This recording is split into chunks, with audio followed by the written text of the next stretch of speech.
한 주간 평안하셨습니까? 예. 날씨가 오락가락하네요. 그죠? 예, 감기 조심하시기 바랍니다. 제가 기도하고 시작하겠습니다. 참으로 고마우신 아버지 하나님, 은혜를 감사합니다. 오늘도 하나님의 말씀을 듣습니다. 하나님의 말씀을 듣고 분별할 때마다 하늘의 지혜를 허락하시사 하나님께서 우리에게 요구하시는 그 거룩한 요구가 무엇인지 깨닫고 실천하는 우리 모두가 될 수 있도록 역사하시고 함께하여 주시옵소서. 예수님의 이름으로 기도드리옵나이다. 아멘. 예, 오늘은 신명기 22장 13절에서 30절, 지난주에 이제 제가 말씀드린 것 같이 어떤 하나의 주제가 보이는 그 덩어리를 좀 한꺼번에 다루어 보려고 합니다. 앞에 부분은 굉장히 다양한 주제였었죠. 근데 오늘 13절부터 30절은 하나의 주제로 보입니다. 부적절한 성관계, 남녀 간의 성관계에 관련한 내용으로 쭉 이제 설명이 되어 있는 것 같이 보이고요. 총 6개의 소단락으로 6개의 사례들이 이제 등장하는 것을 우리가 볼 수 있습니다. 그래서 제가 다 살펴본 다음에 이제 제목을 어떻게 달았냐면 결혼과 성관계의 고결함, 이렇게 그러니까 어떤 한 가정의 그 어떤 성적인 문제에 대한 고결함을 유지하는 그런 방향성을 여기서 보여주는 것이 아닌가, 이렇게 제가 마지막에 판단해서 제목을 그렇게 잡았습니다.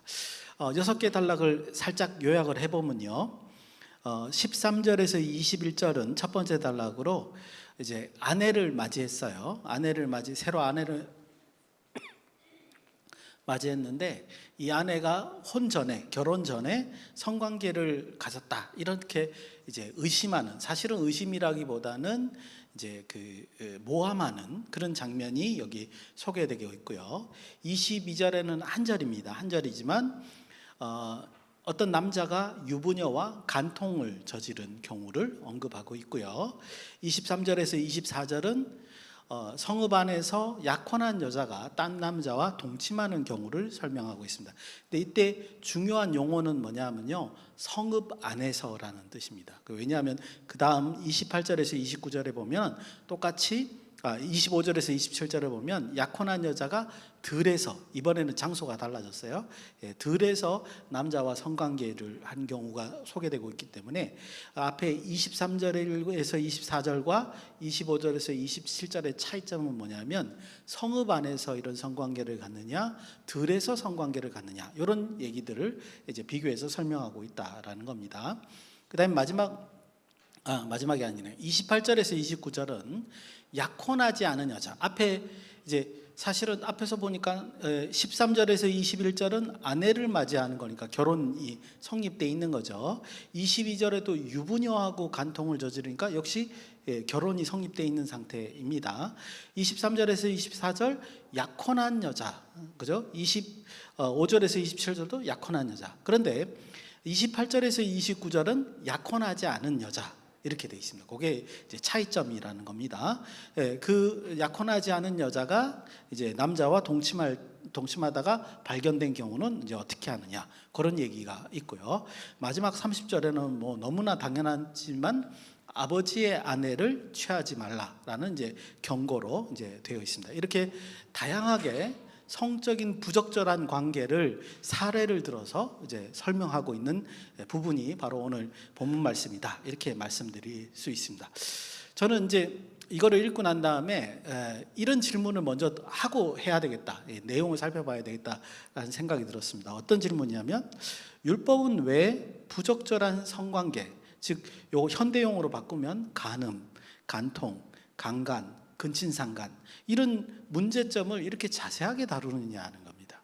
물론 어느 문화권이든 어느 종교 사회이든 간에 이런 부분을 좋게 다루고 있는 부분은 없습니다. 모든 부분이 다 악행으로 간주를 하고 있죠. 근데 제가 질문 드리고 싶은 거는, 그건 너무나 당연한 건데 왜 이런 질문을 하느냐, 제가 생각할 때는 성경에 있는 이 말씀은, 오늘 이 말씀은 단순히 윤리적인 관점에서 그것을 하지 말아라 라는 권고의 측면이지는 않을 것 같다는 생각이 드는 거예요.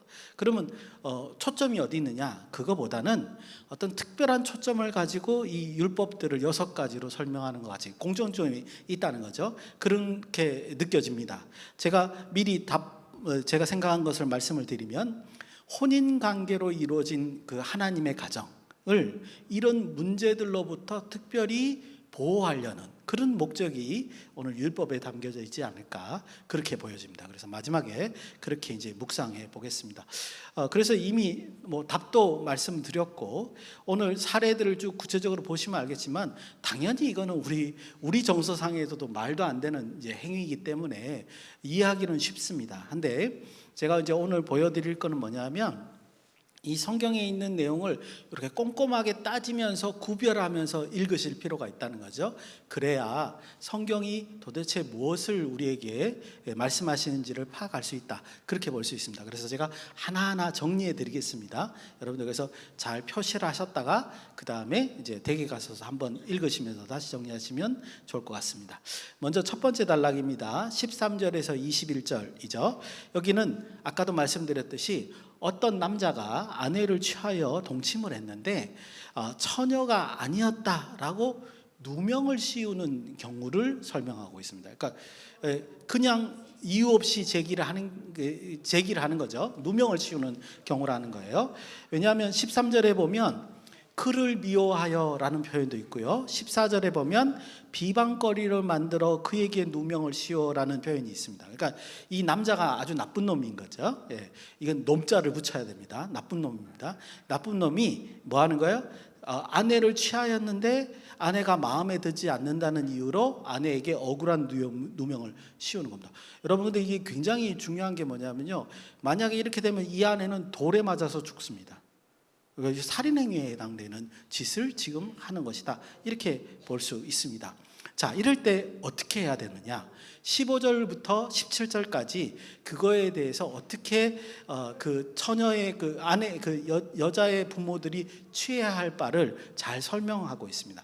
그 여자의 부모들은요, 그녀가 처녀였다는 이제 표적을 가져다가 장로들에게 이제 증거를 내 보입니다. 그래서 처음부터 처녀였고 그리고 결혼한 것이다라는 이제 이제 증명을 하고 누명을 벗길 수 있다, 이렇게 이제 하나하나 이제 설명이 되어 있는 것을 볼 수 있습니다.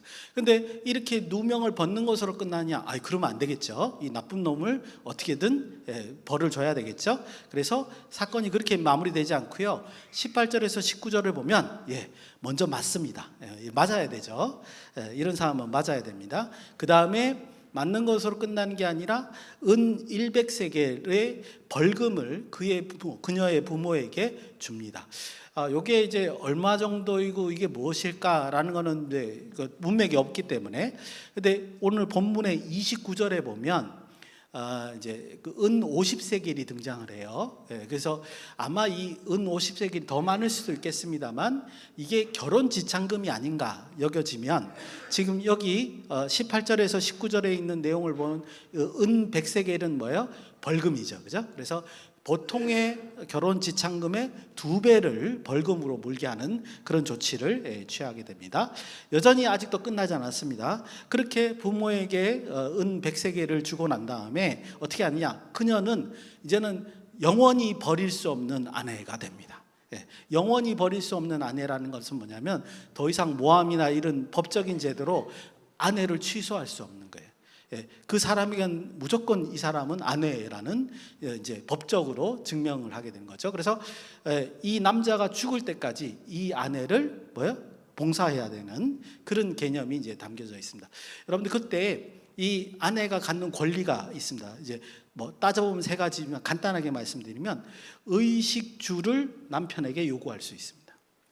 의식주가 평생 해결되는 거예요. 남편이 죽기 전까지 해결할 수 있고, 그리고 이제 저번에도 말씀드렸지만 남편이 죽으면 의식주를 제공할 사람이 없어지는 거잖아요. 그럼 어떻게 먹고 살 수 있어요, 그죠? 그럴 때 20살 이상의 남자아이를 낳게 되면 이 남자아이가 그 아버지의 상속권을 물려받게 돼 있습니다. 그래서 이 여성이 뭘 요구할 수 있느냐? 성적인 관계를 요구할 수 있습니다. 남자가 요구하는 게 아니라 여자가 요구할 수 있습니다. 그래서 20살 이제 남자아이를 낳을 때까지 성적인 권한을 요구할 수 있어서 이 권한을 평생 갖는 거예요. 그래서 이건 대단한 이제 권리인 거죠. 그래서 남자는 어떤 이유로도 이 아내를 버릴 수가 없게 되는 이런 이제 그 조치에 해당이 됩니다. 그래서 이제 두드려 맞아야 되죠. 그 다음에 벌금도 물어야 되죠. 평생토록 아내를 먹여 살리고 그 권리를 인정해줘야 되는 법적으로 보장된 이런 이제 그 조치가 취해집니다. 그래서 이 법은요, 이제 억울하게 누명을 쓸 수 있는 여성, 고대 사회를 생각해 보면 그 누명을 씌울 수 있는 그런 이제 그 여성을 보호하는 조치로 우리는 이해를 할 수 있습니다. 그래서 무고죄에 대해서 아주 강력하게 처벌하는 그런 내용이죠. 이걸 알고 있다면 절대로 남자는 이런 짓을 하지 않겠죠. 그게 억제하는 그런 어떤 법의 특징이 있습니다. 그런데 만일 이 남성이 주장한 것처럼, 남자가 나쁜 놈이 아니라 남성이 주장한 것처럼 여성이 만약에 혼전에 성관계가 있었다 그런다면 20절에서 21절 보니까 아까 말씀드린 대로 돌로 쳐서 죽임을 당한다, 이렇게 표현하고 있습니다. 우리가 이제 성경을 읽거나 책을 읽을 때 돌로 쳐서 죽인다 그러면 돌로 쳐서 죽여, 이렇게 쉽게 생각하는데요, 그렇지 않죠. 생각해보십시오. 사형입니다. 그렇죠? 사형에 해당되는 범죄인 거예요. 그리고 현대말로 하면 결혼 전에 다른 사람과 성관계를 가졌다는 이유만으로 사형을 당하는 겁니다. 그러니까 굉장히 중요한 엄청난 그 처벌법이라는 걸 우리는 인식을 하셔야 됩니다. 그래서 지금 여기서 말하는 것은 뭐냐면 그런 행위를 하지 말라라는 얘기죠. 그죠? 그를 돌로 쳐서 죽이는 게 중요한 게 아니라 이스라엘의 가정은 이런 방식으로 혼인 관계를 맺어서는 안 된다. 그러니까 남자나 여자나 절대적으로 이런 행위를 하지 말아라, 이런 강력한 요구라고 볼 수 있습니다. 그리고 나서 제가 다시 본문을 보니까요, 아주 특별한 용어로 강조, 대비하고 있는 부분이 있더라고요. 19절 여러분들 눈으로 보시기 바랍니다. 19절에 보니까 어떻게 돼 있죠? 표현이 이스라엘 처녀에게 누명을 씌운다라는 표현이 있죠. 그러니까 19절은 이제 그 여인이 억울한 누명을 씌웠을 때 이스라엘 처녀에게 누명을 씌웠다라고 표현되어 있고요. 21절에 가시면 21절은 아까 말씀드린 대로 실제로 이 여인이 이제 그 혼인 전에 성관계를 가진 거예요. 다른 사람과. 자, 이럴 때는 21절의 표현이 뭐죠? 이스라엘 중에 악을 행하였다, 이렇게. 왜 이스라엘이라는 용어를 거기다 집어넣고 두 문장을 대비하고 있느냐라는 거죠. 그래서 제가 한번 해석해 보니까 이런 뜻이에요. 이스라엘 백성의 한 사람이기 때문에 이 여인은 절대로 이런 말도 안 되는 억울한 누명을 씌워서는 안 된다는 거예요. 이게 강조점이라는 거예요. 그래서 그 억울한 누명을 씌운 자를 태형에 처하고 벌금을 물게 하고 이제 그 평생토록 의무를 지우는, 이렇게 강력한 조치를 한다. 절대 그렇게 해서는 안 된다라는 것을 의미하고요. 또 반대로 21절에 표현된 것은 그녀가 이스라엘 백성에 속했기 때문에 이런 이제 성경에 표현하면 창기의 행동이라고 돼 있죠. 이런 창기의 행동을 저지르면 안 된다. 돌로 쳐서 죽임을 받아야 된다. 사형에 처한다. 이렇게 표현되어 있다는 거죠. 즉 한마디로 말하면 첫 번째 단락의 강조점은 뭐예요? 이스라엘 백성이기 때문에 이런 한 가정의 성관계의 문제에 있어서는 고결함을 반드시 유지를 해야 된다. 절대로 이런 것으로 해서 모함을 받거나 또 절대로 이런 것을 통해서 간음을 하거나 이러면 안 된다라는 것을 그래서 명시적으로 설명하고 있다. 이게 첫 번째 단락의 강조점이라고 말씀드리겠습니다. 두 번째 단락입니다. 두 번째 단락은 22절 한 절입니다. 근데 이제 한 절에 불과하지만 굉장히 강력한 경고를 이제 나타내고 있죠. 이렇게 돼 있습니다. 어떤 남자가 유부녀와 동침한 경우라고 이제 돼 있죠. 그럴 때 이제 우리 현대 용어로 말하면 간통, 불륜, 외도에 해당되는데, 이렇게 되면 어떻게 돼요? 둘 다 돌로 쳐서 죽임을 당합니다. 그런데 조금 이따 살펴보겠습니다만 반대말은 없어요. 무슨 말이에요? 뭐가 반대말이냐? 유부남과 어떤 결혼하지 않은 여자와의 성관계에 대해서는 아무 말이 없어요. 그렇죠? 그거 이상하죠, 그렇죠? 그래서 이따가 그 관계에 대한 것도 좀 설명을 해야 될 것 같습니다. 여기서는 뭐예요? 어떤 남자가 결혼하지 않은 남자가 유부녀와 동침한 경우에 그것이 발각되면 둘 다 돌로 쳐서 죽임을 받는다. 이렇게 이제 말씀드릴 수 있습니다. 자, 그런데 아까도 앞에서도 말씀드렸지만 어느 사회이건 어느 문화권이건 종교권이든 간에 이런 불륜과 외도의 어떤 부분은 굉장히 이제 경계를 하고 있죠. 악의 행위로 다 규정하고 있는 것을 볼 수 있습니다. 실제로 우리나라에서도 보면 간통죄가 옛날에 있었죠.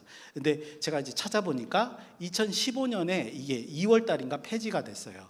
위헌 판결이 나는 바람에 우리나라에는 간통죄가 지금 없어진 상태입니다. 그래서 지금은 이제 법적으로 어떻게 처리할 수 없는데, 재미난 걸 제가 하나 발견했어요. 2015년 전이라도, 관통죄가 있을 때라도 친고죄라 그래서 배우자가 고소하지 않으면 이건 죄가 성립이 안 돼요. 그러니까 이제 남편이 간통을 저질렀어요. 그러면 이제 아내가 고소를 하면 죄가 되는데 고소를 하지 않으면 죄가 안 되는 거예요. 고소를 했다 하더라도 남편이 어떤 물질적인 제공하거나 협상을 통해서 아내가 고소를 취하하면 뭐예요? 죄가 아닌 거예요. 이것도 불합리하죠, 사실은. 그죠? 예, 우리나라의 법에서도 그랬다라는 거예요. 그런데 지금 성경에서는 뭐라고 표현하는 겁니까? 둘 다 돌로 쳐서 죽여라. 굉장히 강력한 표현입니다. 문장도 간단하고 굉장히 강력한 표현을 하고 있는 겁니다. 절대로 이거는 용납해서는 안 된다라고 이제 되어 있죠. 그런 법이 22절에 지금 표현을 하고 있습니다. 그럼 이제 마지막으로 아까 전에 제가 말씀드린 대로 왜 유부남이 그 다른 여자, 결혼하지 않는 여자와 간통죄를 저지르는 경우는 설명하지 않느니까 이거죠. 법에 없으니까, 그죠? 그건 왜 그런가?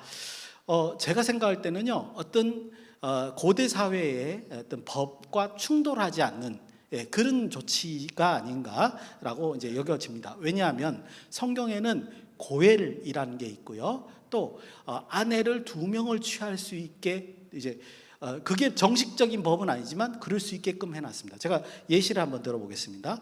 고엘이라고 하는 건 우리 룻과 보아스의 경우처럼 그 여인의 남편이 죽은 거예요. 그러면 그 여인이 20살 이상의 남자아이가 없으면, 자녀가 없으면, 자녀가 없으면 어떻게 되는 거죠? 상속권을 받지 못해요. 그러면 이제 상속권에서 제외되기 때문에 그 재산은 다른 형제들, 그 남편의 형제들에게 이제 돌아가는 그런 형태를 띠고, 그것도 없으면 친족에게 가지 여인에게 가지 않습니다. 그래서 고엘이라고 하는 것은 보아스가 했던 것처럼 결혼을 해서 아이 20살 이상의 남자를 낳게 해주죠. 낳으면 그 아이가 보아스의 그 상속권이 아니에요. 그 자기 아버지의 상속권을 가지고 오게 되는 겁니다. 그게 이제 고엘 대조죠. 근데 여러분들 보세요. 금방 유부남이 다른 여인과 그 성관계를 가지면 돌로 쳐서 죽인다 그러면 고엘이 성립될 수가 없죠. 고엘을 할 수가 없잖아요. 유부남인 경우에 그것도 안 되는 거고, 또 아내를 2명을 취하게 되는 경우도 한번 생각을 해보면, 물론 정력적으로 아내를 2명을 취할 수도 있겠습니다만, 대표적으로 이제 저는 아비가일, 다윗의 정확하게 3번째 아내죠, 그죠? 아비가일 같은 경우는 이 경우에 해당된다고 보여집니다. 무슨 말이냐면 아비가일은 나발의 아내였죠. 나발, 어리석은 자 나발의 아내였는데 나발이 죽었어요. 근데 내용상을 보니까 아비가일은 20살 이상의 남자아이가 없는 거예요. 자녀가 없는 거예요. 그러다 보니까 그 아비가일의 그 남편 나발의 그 재산은 누구한테 가는 거예요? 나발의 형제한테 가는 거예요. 아니면 친족한테 가는 거예요. 고엘하지 않으면 이 여인은 졸지에 이제 내앉게 되는, 쫓겨나게 되는 그런 상황이 됐죠. 그럴 때 다윗이 아비가일을 거둡니다. 그리고 20살 이상의 남자아이를 낳게 하죠. 아이가 한 명 있습니다. 나중에 보시면 사무엘 하에 보시면 아내가 이제 아비가일의 이제 자녀가 하나 있는데, 그 자녀의 이름이 막 바뀌는 게 참 어렵기는 합니다만 어쨌든 있습니다. 있는데 그런 것을 통해서 그녀의 생계를 유지시키는 역할, 그런 역할을 하는 게 2번째 아내를 맞이하는 거라는 거죠. 역시 마찬가지로 여기에서 그 유부남이 다른 여자와 성관계를 갖는 것은 도로 만들어 죽는다라고 하면 이런 그 두 번째 아내를 맞이하는 건 있을 수가 없게 되는 거죠. 그런 문제점 때문에 아마 여기서는 유부녀가 그 남자와 성관계를 가질 때를 이제 간통으로 간주하는 것이 아니냐, 이 케이스만 간통으로 간주하는 것이 아니냐, 이렇게 보여진다는 겁니다. 근데 지금 금방 제가 말씀드렸던 고엘이라든가 두 아내를 갖는 경우는요, 정상적인 얘기를 하는 게 아니에요. 정상적인 결혼 형태를 말하는 게 아니라는 거 여러분들 꼭 기억하셔야 됩니다. 이것은 생계 유지나 경제권과 관련해서 그것을 보상해 주는 개념으로 갖는 특별한 결혼 형태다, 이렇게 여러분들 이해해요. 그러니까 보통은 일부일처가 맞다, 이렇게 말씀드릴 수 있습니다. 그래서 이 두 번째의 법에서도 기본적으로 어떤 이스라엘 가정에서도 이런 불륜, 간통의 혐의는 절대로 용납할 수 없다. 이게 굉장히 짧지만 굉장히 강력하게 표현하고 있는 그런 조항이다, 이렇게 말씀드릴 수 있습니다. 세 번째 단락입니다. 23절에서 24절인데 여기서는 두 가지 용어를 잘 기억을 하셔야 돼요. 첫 번째 용어는 뭐냐면 처녀가 약혼한 후예요. 이 처녀는 그냥 처녀가 아니라 약혼한 처녀입니다.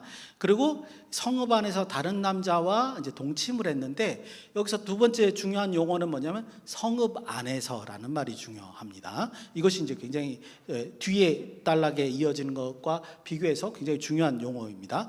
설명을 드리면, 이럴 때 이제 성읍 안에서 약혼한 처녀가 다른 남자와 동침한 경우는 어떻게 하냐? 둘 다 돌로 쳐서 죽여라, 이렇게 이제 되어 있습니다. 오늘 굉장히 많이 죽입니다, 그죠? 근데 어쨌든 첫 번째 그 이유가 있는데요. 약혼은 이미 결혼한 것으로 간주한다는 거죠. 여기서 보면, 그래서 뭐라고 되어 있냐면 성경에 그 남자가 이웃의 아내를 욕보였기 때문이라고 설명하고 있습니다. 그러니까 이미 약혼한 여자는 결혼으로 간주를 하는 겁니다. 이웃의 아내로 간주를 하는 거죠. 두 번째는 뭐냐면 그들이 동침을 했는데 서로 동의하에 이루어진 것처럼 설명하고 있다는 거죠. 그 이유가 뭐냐? 그 처녀가 성 안에 있으면서도 소리를 지르지 않았기 때문이다라는 겁니다. 즉 성 안에 있으면 만약에 이제 위협을 당했어요. 신체적인 위협을 할 때 소리를 질러서 위협을 알렸으면 다른 사람의 도움을 받거나 보호를 받을 수 있을 텐데, 소리를 지르지 않았다는 것은 서로 동의하에 동침을 했다라고 간정을 하는 거라죠. 그래서 성안해라는 게 굉장히 중요합니다. 그러면 어떻게 한다고요? 둘 다 돌로 쳐서 죽인다. 그리고 이제 이런 거를 이제 악을 제하는 과정으로 설명되고 있다는 걸 우리는 기억을 하셔야 됩니다. 네 번째 단락입니다. 25절에서 27절은 비슷하지만 다르죠. 이번에도 똑같이 약혼한 처자가 어떤 남자하고, 이번에는 어디예요? 장소가 들에서. 들에서 만나. 한글 성경은 조금 강하게 번역을 했어요. 강간하다라고 이렇게 직접적으로 번역을 했는데, 사실은 원문의 뜻은 이 정도로 강하지는 않습니다. 이제 어떤 남자가 이 여자를 붙잡은 정도로 표현되어 있는데, 한글 성경은 이걸 강간하다라고 이제 표현을 했습니다. 자, 이럴 때 그 남자는 강간했기 때문에 돌로 쳐서 죽임을 받고, 처녀는 죽을 죄가 없다, 이렇게 선언을 하고 있다는 거죠. 자, 앞에하고 비슷한데 장소만 다를 뿐이에요. 앞에는 성 안에서, 뒤에는 뭐요? 들에서. 이 말은 뭐냐면 들이라고 하는 거는 여성이 보호받을 수 있는 그런 상황이 안 된다는 거예요. 그래서 들에서 성관계를 가졌다는 건 무조건적으로 여성의 편을 듣는다라는 거죠. 여성이 이거는 강압적으로 성관계를 당했다라고 판정을 한다는 거죠. 그래서 남자만 돌에 쳐서 죽이고 여자는 아무런 죄가 없는 걸로 간주하는데, 여기 표현이 너무 이제 정확합니다. 그 남자를 보고 뭐라고 하냐면, 이런 행위를 가지고 뭐라고 하냐면 그 사람이 일어나 그 이웃을 쳐 죽인 것과 같다라고 설명해요. 그러니까 여성을 강제로 성관계를 갖게 하는 것은 뭐하고 같다는 거예요? 사람을 살인하는 것과 같다라고 성경은 말씀하고 있다는 거죠. 그래서 그 남자는 돌에 쳐서 죽임을 받는 것이다, 이렇게 말씀드릴 수 있습니다. 그래서 이 법만 보더라도 이제 그 다소 보호와 견제를 받을 수 있는 성안과 성밖, 보호를 받을 수 있는 성밖을 구분함으로써 이 불법적인 관계, 성범죄를 방지하는 아주 강력한 조치를 여기서 설명하고 있다, 이렇게 말씀드릴 수 있습니다. 다섯 번째 단락입니다. 28절에서 29절은 이번에는 중요한 용어는 뭐냐면 약혼하지 않은 처녀죠. 약혼하지 않은 처녀를 붙잡고 남자가 동침하다가 발각이 된 거예요. 자, 이럴 경우에는 어떻게 하느냐? 그러면 그 남자가 그 처녀의 아버지에게 은 50세겔을 줍니다. 이게 아마 지참금으로 보여요. 결혼 지참금으로 이제 보여요. 그리고 그 남자는 반드시 그 여자를 아내로 맞이해야 되고요. 또 하나가 뭐죠? 평생 버리지 못하는 아내, 아까 설명드린 대로 평생 그 아내를 이제 그 생계를 책임져야 되는 그런 관계로 아내를 맞이해야 된다, 이렇게 볼 수 있습니다. 이 조항만 보면 이제 이렇게 해서 생각할 수 있죠. 어쩌면 강제에 의해서 그 여성이 이제 성적인 피해를 받은 것으로도 생각될 수 있는데, 어떻게 이 여성을 그쪽으로 시집 보낼 수가 있느냐, 이렇게 여러분들이 이제 생각할 수 있습니다. 현대적 관점에서 충분히 그럴 수 있죠. 그런데 이 지금 법이 고대 사회이고 남성 위주의 사회라는 걸 좀 생각을 해보면 이 피해를 당한 여성 같은 경우에는 어떻게 해요? 선택지가 그렇게 많지 않습니다. 그렇죠? 자기가 의도하지 않은데 이미 성관계를 가져서 과부 취급을 받게 되고, 그리고 결혼 관계가 원만하지 않을 수가 있는 거죠.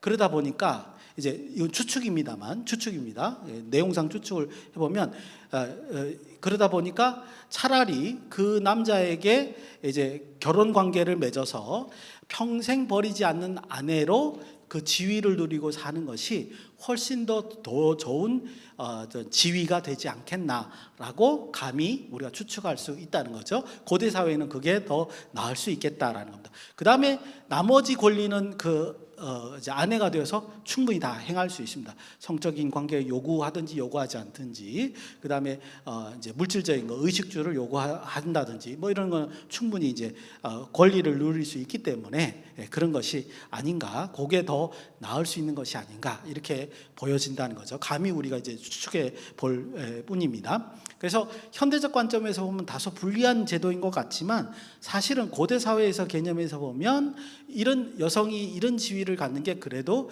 제일 좋은 보상을 받는 것이 아닌가 보여지고요. 성경은 그래서 이렇게 형성된 가정이라고 하더라도 그 남자에게 평생 의무를 지워지게 해서 유지하고 또 그 관계, 성적인 관계의 고결성을 또 보존하게 하는 그런 어떤 특별한 제도가 바로 이런 제도가 아닌가. 그리고 당연히 이런 걸 생각하면 함부로 범죄를 저지르지 않겠죠. 남자인 경우에도 그런 의도가 아닌가 보여집니다. 마지막 30절입니다. 아버지의 아내를 취하지 말도록 명령하는 내용이죠. 너무나 당연한 얘기인데 아마도 이때 아버지의 아내는 친어머니는 아닌 것으로 보여집니다. 아버지가 아내가 여러 명이 있는데 어린 아내를 취하는 경우에 그 자식과 나이가 비슷한 경우이겠죠. 그럴 경우라 할지라도 아버지의 아내를 취하지 말아라.